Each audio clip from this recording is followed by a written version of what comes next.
ಇನ್ನು ರಾಜ್ಯ ಮುಖ್ಯ ಚುನಾವಣಾಧಿಕಾರಿಗೆ ಸುರೇಶ್ ಕುಮಾರ್ ಪತ್ರ ಬರೆದಿದ್ದಾರೆ. ರಾಜಾಜಿನಗರ ಶಾಸಕರು ಮತದಾರರಾಗಿ ಹೆಂಗೆ ವರ್ತನೆ ಮಾಡಬೇಕಾಗಿತ್ತು, ಇದರಲ್ಲಿ ಏನೋ ದ್ವಂದ್ವ ಇದೆ, ಅದರಲ್ಲಿರೋ ದ್ವಂದ್ವದ ಬಗ್ಗೆ ಅವರು ಪತ್ರ ಬರೆದಿದ್ದಾರೆ. ಮತಪತ್ರವನ್ನು ಏಜೆಂಟರಿಗೆ ತೋರಿಸಿ ಮತ ಚಲಾಯಿಸಬೇಕು. ಗೊತ್ತಿಲ್ಲ ಇದು ಎಷ್ಟರ ಮಟ್ಟಿಗೆ ಅಂತ. ಅಂದರೆ ಮತಪತ್ರ ಏಜೆಂಟ್ರಿಗೆ ತೋರಿಸಿ ಮತ ಚಲಾಯಿಸಬೇಕು ಅಂತಂದರೆ ಯಾರಿಗಾರ ತೋರಿಸ್ಬಿಟ್ರೆ ಆ ಮತದ ಬೆಲೆನೇ ಹೊರಟೋಗ್ಬಿಡುತ್ತಲ್ಲ. ಸೊ ಈ ನಿಯಮಾವಳಿಗಳ ಹಿಂದಿನ ಉದ್ದೇಶ ಏನು ಅಂತ ಕೇಳಿದ್ದಾರೆ ಸುರೇಶ್ ಕುಮಾರ್. ಹೀಗೆಲ್ಲ ಇರೋದ್ರಿಂದ ಏನದ್ರ ಉದ್ದೇಶ ಏನು, ಗೊಂದಲಕ್ಕೆ ಸ್ಪಷ್ಟೀಕರಣ ಕೊಡಿ. ಇದು ಸುರೇಶ್ ಕುಮಾರ್ ಅವರ ಪತ್ರ.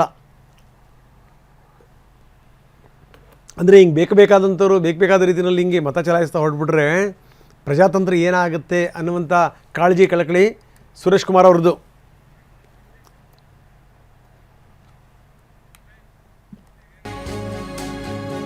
ಇನ್ನು ರಾಜ್ಯ ಮುಖ್ಯ ಚುನಾವಣಾಧಿಕಾರಿಗೆ ಸುರೇಶ್ ಕುಮಾರ್ ಪತ್ರ ಬರೆದಿದ್ದಾರೆ.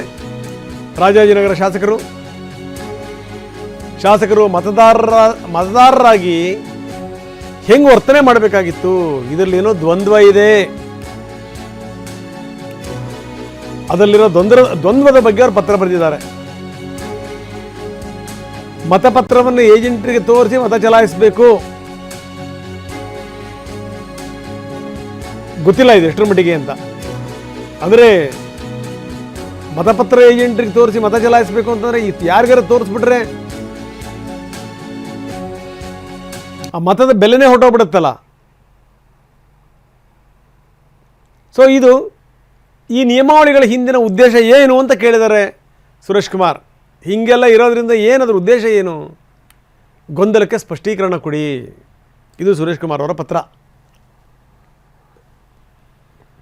ಅಂದರೆ ಹಿಂಗೆ ಬೇಕಾದಂಥವ್ರು ಬೇಕಾದ ರೀತಿಯಲ್ಲಿ ಹಿಂಗೆ ಮತ ಚಲಾಯಿಸ್ತಾ ಹೊರಟ್ಬಿಟ್ರೆ ಪ್ರಜಾತಂತ್ರ ಏನಾಗುತ್ತೆ ಅನ್ನುವಂಥ ಕಾಳಜಿ ಕಳಕಳಿ ಸುರೇಶ್ ಕುಮಾರ್ ಅವ್ರದ್ದು.